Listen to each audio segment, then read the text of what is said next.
Komisi Pemilihan Umum KPU menyatakan hasil tes kesehatan dari 3 pasangan bakal calon presiden dan wakil presiden akan diserahkan oleh tim dokter RSPAD Gatot Subroto ke kantor KPU hari ini. Pihak RSPAD memastikan tes kesehatan seluruh bakal capres dan cawapres menggunakan standar yang sama.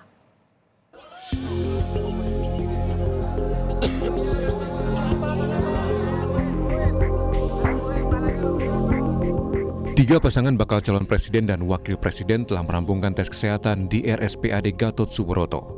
Pasangan Anies Baswedan Muhaimin Iskandar menjalani tes kesehatan pada Sabtu 21 Oktober. Yang diikuti pasangan Ganjar Pranowo Mahfud MD sehari setelahnya pada Minggu 22 Oktober. Sementara Prabowo Subianto dan Gibran Rakabuming Raka menjadi pasangan terakhir yang menjalani tes kesehatan, yakni pada Kamis 26 Oktober 2023. Ada 16 jenis pemeriksaan yang harus dilalui oleh setiap pasangan calon baca pres dan bacawa pres peserta pemilu. Di antaranya MMPI atau Minnesota Multibasic Personality Inventory, pemeriksaan penyakit dalam selama 30 menit, bedah selama 20 menit, dan pemeriksaan neurologi. Tes kemudian dilanjutkan pemeriksaan kandungan atau ginekologi yang hanya dilakukan bagi baca pres dan bacawa pres perempuan.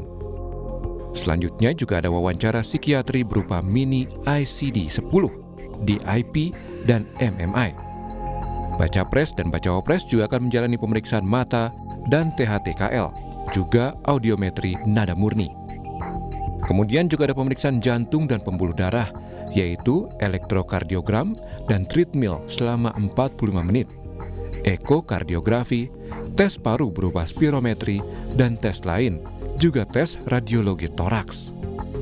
Dilanjutkan tes MRI atau Magnetic Resonance Imaging, pengambilan sampel laboratorium, dan USG transvaginal. Ini peruntukan khusus bagi baca pres atau bacawa pres perempuan. Pemeriksaan penunjang lain juga akan dilakukan bergantung adanya indikasi. Kepala RSPAD Gatot Subroto, Letjen Budi Sulistya memastikan pemeriksaan ketiga baca pres dan bacawa pres dilakukan oleh tim dokter yang sama dan standar pemeriksaan dipastikan sama, tidak dibeda-bedakan.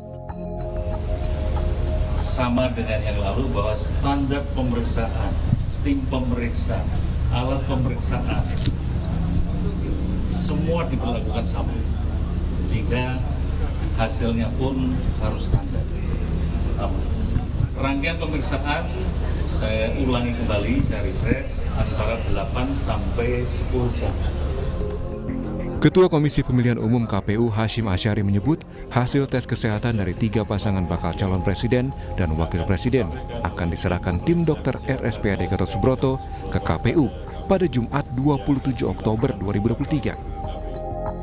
Rangkaian pemeriksaan yang telah dilakukan terhadap 3 bakal pasangan calon rencana hari Jumat besok, tanggal 27 Oktober 2023 sekitar jam 14 siang, akan disampaikan oleh tim pemeriksa kesehatan RSPAD Gatot Subroto kepada KPU yang akan dilakukan di kantor KPU.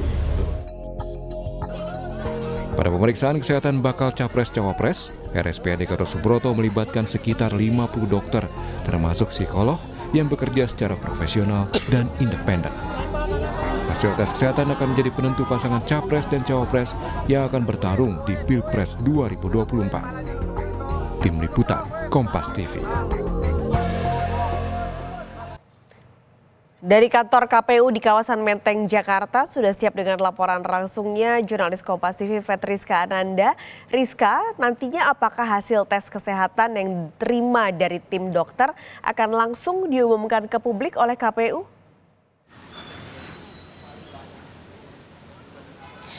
Ya, Paskalis, tentu saja hasil dari pengecekan kesehatan dari ketiga pasangan bakal calon presiden dan juga wakil presiden ini tidak dipublik atau tidak diberitahukan kepada publik karena ini mengenai terkait dengan data pribadi dari masing-masing ketiga pasangan calon.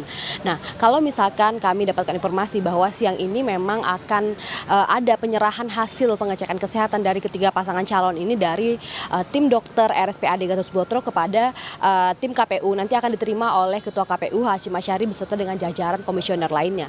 Kalau misalkan kami dapatkan informasi, Pascal, Paskalis dan juga saudara, mekanisme dari penyerahan pengecekan hasil kesehatan ini nantinya tim dokter dari RSPAD akan menyerahkan hasil pengecekan kesehatan dari ketiga bakal pasangan calon presiden dan juga wakil presiden ini kepada KPU, dan kemudian nanti oleh KPU ini akan menjadi ataupun dibuat menjadi berita acara begitu untuk melengkapi terkait dengan dokumen-dokumen administratif dan juga hal-hal lainnya yang disertai ataupun melengkapi terkait dengan dokumen-dokumen dari para ketiga pasangan bakal calon ini. Namun memang seperti saya katakan tadi tidak dipublis ataupun tidak diberitahukan kepada masyarakat umum karena memang ini terkait dengan data pribadi ataupun rekam kesehatan dari masing-masing ketiga bakal calon.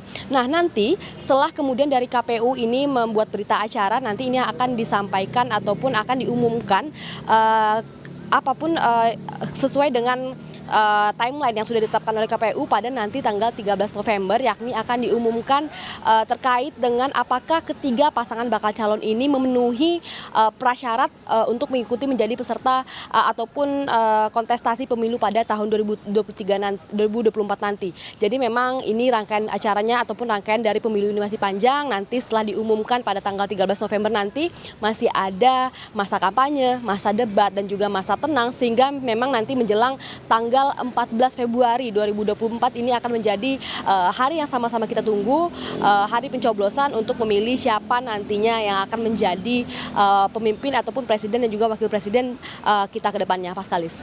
Baik, terima kasih Fetriska Ananda. Kita akan nantikan nanti rencananya pada pukul 14 waktu Indonesia Barat akan disampaikan untuk hasil tes kesehatannya. Terima kasih.